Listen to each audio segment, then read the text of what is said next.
Gold, trusted gold buyers. మీరు తాకట్టు పెట్టిన బంగారాన్ని విడిపించి ఈ రోజు ఉన్న మార్కెట్ ధరకు కొనబడను.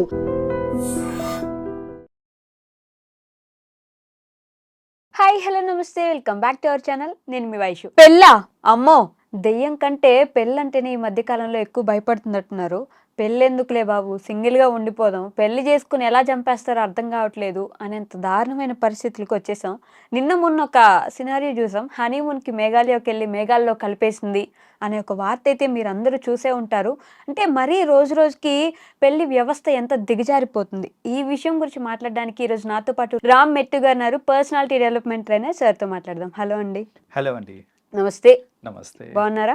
గుడ్. మీరు ఎలా ఉన్నారు? చాలా బాగున్నాను. సో పెళ్ళి అనగానే ఇంతకు ముందు పెళ్లి చేసుకుంటున్నాం అని ఆనందపడే రోజుల నుంచి ఎందుకురా నాయన పెళ్ళొద్దు ఏమొద్దు సింగిల్గానే ఉందాం అనుకునే రోజులకు వచ్చేసాం. మైండ్ సెట్ ఎలా మారిపోతుంది అంటారు? మొన్న జరిగిన సిచ్యువేషన్ మనం ఎలా చూడొచ్చు అంటారు? ఇంతకుముందు పెళ్ళి అంటే అదొక చాలా శాంక్ట్ అండ్ ప్యూర్ అనేసి అనుకునే వాళ్ళు చాలా మంది. రైట్. బట్ కరెంట్ సిచ్యువేషన్ ఎలా ఉంది అంటే పెళ్ళి అనేసరికి భయపడిపోతున్నారు. ఇంతకు ముందు నాకు పెళ్ళి అవుతుందిరా అంటే కంగ్రాట్స్ చెప్పేవాళ్ళు. ఇప్పుడు నాకు పెళ్ళి అవుతుంది అంటే దట్స్ ఓకే రా అనేసి ఓదారుస్తున్నారు. ఆ లెవెల్కి దిగజారిపోయారు. So this is because currently మనం చూస్తున్నాము సొసైటీలో ఈ పెళ్లి పేరుట జరిగే దారుణాలు మరీ దారుణంగా ఉన్నాయండి. అంటే అసలు ఊహించలేని విధంగా జరుగుతున్నాయి దారుణాలన్నీ. లైక్ ఇప్పుడు మన రీసెంట్ కేసు చూసుకుంటే కనుక ఒక న్యూలీ వెడ్ కపుల్ మేఘాలయకి వెళ్ళి వాళ్ళు హనీమూన్ కని వెళ్ళారు. యాక్చువల్గా అక్కడికి వెళ్ళిన తర్వాత ఫస్ట్ మిస్సింగ్ అయ్యారు. సో కపుల్ మిస్సింగ్ అయింది అనేసరికి ఏంటంటే అందరూ మేఘాలయ వాళ్ళ గవర్నమెంట్ మీద వాళ్ళందరికీ ప్రెషర్ పెట్టారు. లైక్ మన టూరిజం మొత్తం దెబ్బతింటుంది ఇలాంటి ఇన్సిడెంట్స్ అవుతే. సో అవ్వకుండా చూడాలి, ప్లస్ దీన్ని ఏదో ఒకటి మీరు ఛేదించాలి అనేసి వాళ్ళకి గవర్నమెంట్కి ప్రెషర్ పెట్టేసరికి వాళ్ళు ఆల్మోస్ట్ ఒక 11 days హంట్ చేసి 11 days ఇంట్రాగేట్ చేసిన తర్వాత ఫైనలీ హస్బెండ్ శవం దొరికింది. రైట్, హస్బెండ్ శవం దొరికింది, బట్ వైఫ్ దొరకలేదు. సో ఇప్పుడు వీళ్ళ టెన్షన్, ఆమె ఎటుపోయింది, ఎవరు తీసుకెళ్లారు, ఏం చేస్తున్నారా అని అనే టెన్షన్. బట్ అల్టిమేట్లీ తెలిసింది ఏంటంటే సుపారీ ఇచ్చి మరీ ఆమెనే చంపించింది. Right, exact. Right, this is what is understood. So ఇప్పుడు ఇలాంటివన్నీ వినేసరికి ఏమవుతుంది అని అంటే జనాలు ఇప్పుడు తెలియని వ్యక్తిని పెళ్లి చేసుకోవాలి. జనరలీ ఇప్పుడు మన కల్చర్లో మొత్తం అంతా అరేంజ్ మ్యారేజే ఎక్కువ నడుస్తుంటుంది. అరేంజ్ మ్యారేజ్లో ఏంటంటే అసలు అవతల వ్యక్తి ఎవరు ఏంటి పెద్దగా ఐడియా కూడా లేదు అక్కడ. జస్ట్ ఏంటంటే మనం మ్యాట్రిమోనియల్ సైట్స్తో కలుసుకుంటాము, ప్రొఫైల్ చూసుకుంటాము, వాళ్ళు అప్లోడ్ చేసిన ప్రొఫైలే. మళ్ళీ బ్యాక్గ్రౌండ్ చెక్ పోనీ సీరియస్గా చేయొచ్చా అని అంటే బ్యాక్గ్రౌండ్ చెక్లో 2 an extent అర్థమవుతుంది, కానీ ఒక పర్సన్ గురించి కంప్లీట్గా అర్థం అవడం అనేది అసాధ్యం. సో ఇలాంటి కేసెస్లో ఏమవుతున్నాయంటే పెళ్లి జరిగిన తర్వాత వాళ్ళ మైండ్ సెట్స్ కలవక, లేకపోతే వాళ్ళ ఇంటెన్షన్స్ వేరే అవ్వడం వల్ల ఇలాంటి దారుణాలు జరుగుతున్నాయి.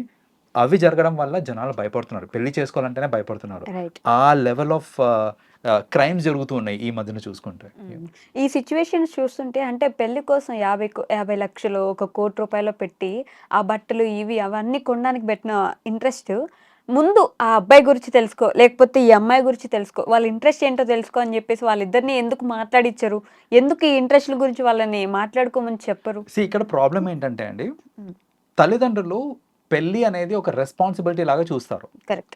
రైట్, చిన్నప్పటి నుంచి కూడా అంతే. ఏంటంటే మీకు పెళ్లి చేసేస్తే నా బాధ్యత తీరిపోతుంది అనే ఒక డైలాగ్ వింటూ ఉంటాం.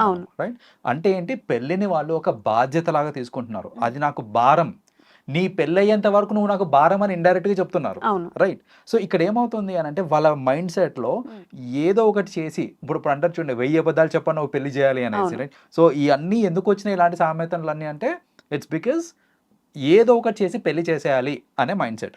సో ఇక్కడ ఏమవుతుందనంటే వాళ్ళకి గనక టైం ఇచ్చామనుకోండి, బ్యాక్గ్రౌండ్ చెక్ కానివ్వండి, లేదంటే సరే మీరు కొన్నాళ్ళు మాట్లాడుకొని మీ ఇద్దరికి కాంపాటబుల్ అనిపిస్తే పెళ్లి చేస్తాము అనేసి వాళ్ళకి టైం ఇచ్చారనుకోండి, జనరలీ 80% టైమ్స్ ఏమవుతుంది అని అంటే గొడవ అయిపోతుంది. వాళ్ళిద్దరికి గొడవ అయిపోయి పెళ్లి అనేది క్యాన్సిల్ అయిపోతుంది.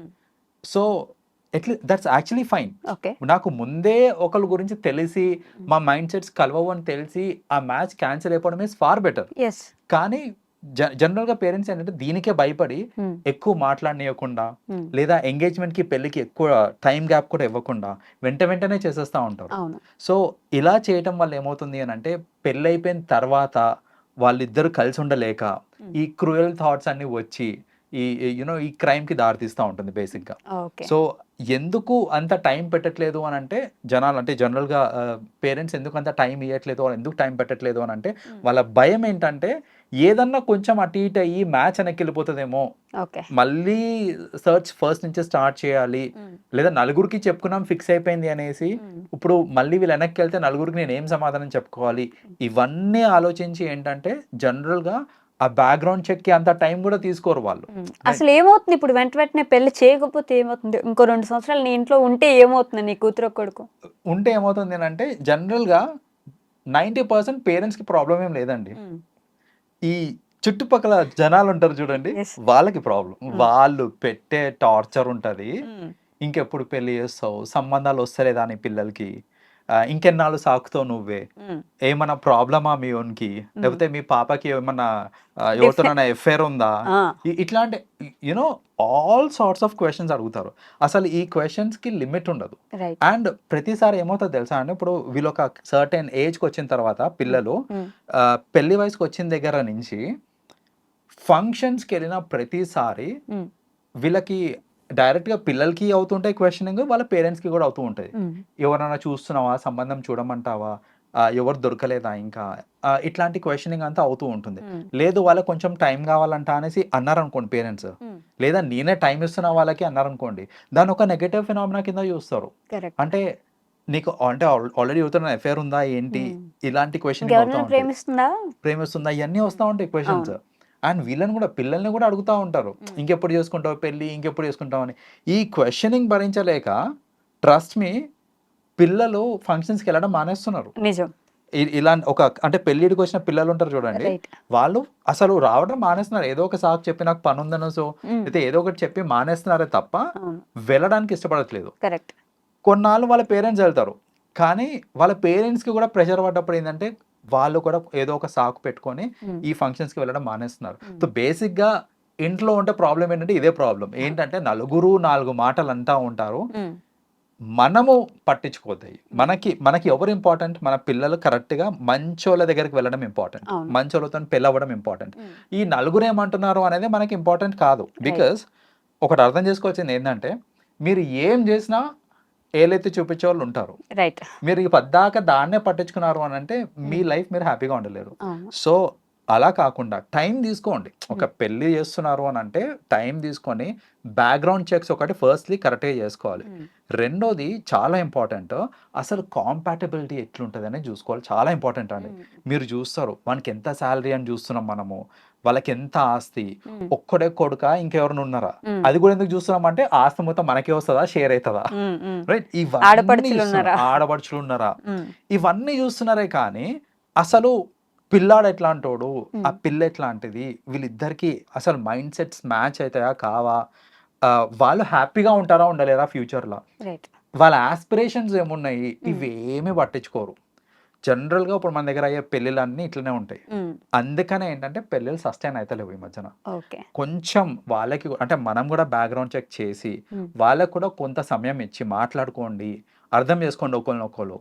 Are you sure he is the right person or she is the right person అనే క్వశ్చనింగ్ చేసుకొని ఎస్ అని వాళ్ళు కూడా ఆమోదించిన తర్వాత అప్పుడు పెళ్లి చేయండి. మీ పెళ్లి ఎక్కడికే పోదు, you will be the happiest person. అట్లా కాకుండా ఈ సంజాయిస్తూ ఉంటారు అనమాట.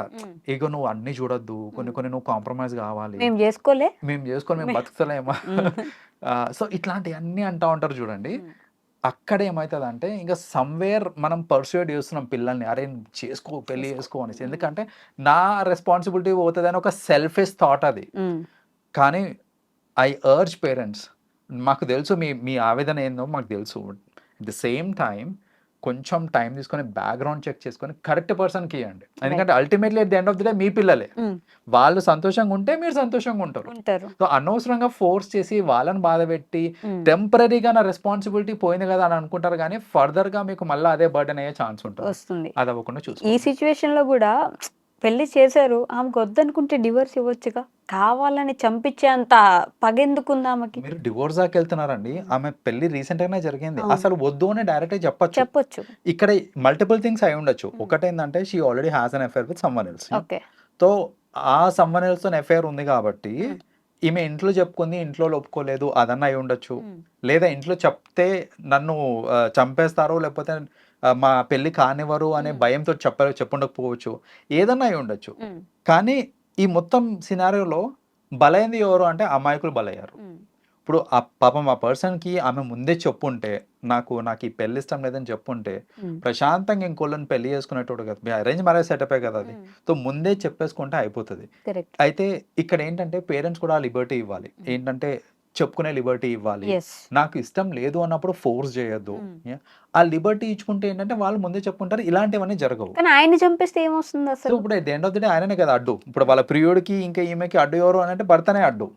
సో, అందుకనే పక్కాగా ప్లాన్ చేసుకొని సుపారీ ఇచ్చి మరీ దారుణంగా చంపేశారు అనంటే దట్ షోస్ ఏంటంటే somewhere people are not communicating. Communication gap వస్తుంది. ఈ మొత్తం వ్యవస్థలో కమ్యూనికేషన్ గ్యాప్ వస్తుంది.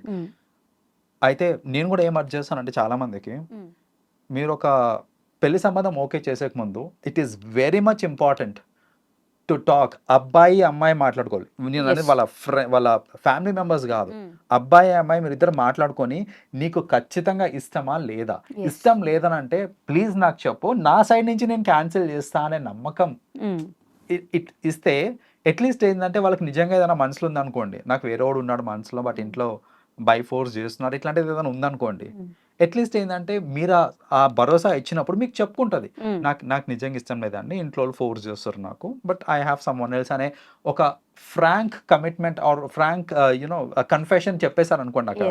అప్పుడు ఏమవుతుందంటే ఈ దారుణాలన్నీ అవ్వకుండా ఉంటాయి. సో ఫస్ట్ అబ్బాయిలు అమ్మాయి మాట్లాడుకోవాలి. దే హ్యావ్ టు అండర్స్టాండ్ ఇష్టపడి చేసుకుంటున్నారా లేకపోతే కష్టపడి చేసుకుంటున్నారా అనేసి. ఇష్టపడి చేసుకుంటున్నారా అనే నమ్మకం కుదిరినాకనే పెళ్లి చేసుకోండి. అది కాదు అని అంటే కనుక చేసుకొని కంగారు పడొద్దు. బికాస్ అల్టిమేట్లీ సఫర్ అయ్యేది మనమే మళ్ళీ. ఎస్, అందువల్లే ఇప్పుడు ఎఫ్ఐఆర్లు లేకపోతే సింగిల్ గా ఉండాలి ఇవన్నీ పెరిగిపోతాయి. ఆబ్వియస్లీ ఇప్పుడు చూడండి, నాకు ఇష్టం లేని వాళ్ళతో నేను పెళ్లి చేసుకున్నాను అనుకోండి, బట్ నాకు ఇష్టమైన వాళ్ళు అవుట్ ఆఫ్ మై మ్యారేజ్ ఉన్నారనుకోండి, ఆబ్వియస్లీ నా physical relation will be with someone else. వాళ్ళతో నేను టచ్ లో ఉన్నంత కాలం వీళ్ళకి నా టైం ఇవ్వలేను, నేను నా కమిట్మెంట్ ఇవ్వలేను. సో అక్కడ ఏమవుతుందంటే అల్టిమేట్లీ మల్టిపుల్ లైఫ్స్ పాడైపోతున్నాయి అక్కడ. సో ఇవన్నీ ఎందుకు అవుతున్నాయి అని అంటే బికాస్ ఆ ప్రాపర్ బ్యాక్గ్రౌండ్ చెక్ చేసుకోకుండా, ప్రాపర్ ఇన్ఫర్మేషన్ తీసుకొని, proper communication between the bride and groom అని జరిగి తర్వాత పెళ్లి జరిగితే బాగుంటుంది తప్ప ఆ కమ్యూనికేషన్ గ్యాప్ ఒక్కొక్కసారి ఏంటంటే వీళ్ళే క్రియేట్ చేస్తూ ఉంటారు. నాకు ఐ హ్యావ్ అన్ ఇన్సిడెంట్ అండి, ఐ రిమెంబర్. అబ్బాయిలో లైక్ కొంచెం సైకలాజికల్ ప్రాబ్లం ఉంది అనేసి ఒక ఫ్యామిలీ వాళ్ళు ఏం చేశారనంటే ఆ విషయం దాచిపెట్టి వాళ్ళ ఎవరైతే అమ్మాయి ఉన్నారో ఆ అమ్మాయి వాళ్ళ పేరెంట్స్కి ఏం చెప్పారు అని అంటే, జాతకం ప్రకారం వీళ్ళిద్దరు ముందే మాట్లాడుకుంటే మంచిది కాదు, కానీ వీళ్ళిద్దరికి పెళ్ళైపోతే మాత్రం జాతకం చాలా బాగుంది, సో పెళ్లి కాకముందు వీళ్ళిద్దరు మాట్లాడుకునియొద్దు అనే ఒక అబద్ధం చెప్పి పెళ్లి చేశారండి. కానీ అది నిలబడలేదు. It's hardly 1 month and she went away. So వాళ్ళు ఇంత అబద్ధం చెప్పి ఇంత కవర్ చేసుకొని ఇప్పుడు ఒక లైఫ్ని నాశనం చేసినట్టే కదా. లైక్ ఎన్నో హోప్స్ పెట్టుకుని వచ్చిన అమ్మాయిని ఇప్పుడు మోసం చేసినట్టే లెక్క. ఇలాంటివి ఎన్నో చేస్తుంటారు. సో అలా అవ్వకుండా ఉండాలి అని అంటే ఇది యాక్చువల్గా అవ్వకుండా ఉండాలి అని అంటే వాళ్ళిద్దరి మధ్యలో కమ్యూనికేషన్ అయ్యి ఉంటే ఆ అమ్మాయికి ముందే తెలిసేది is not up to mark అనేసి. సో అలా జనరల్గా అబ్బాయికి అమ్మాయికి కమ్యూనికేషన్ ఖచ్చితంగా ఉండాలి పెళ్లికి ముందు. అది ఉంది అని అంటే కనుక ఇలాంటి మ్యాక్సిమం అవ్వకుండా చూసుకోవచ్చు మనం. ఓకే అండి, thank you so much. Thanks అండి.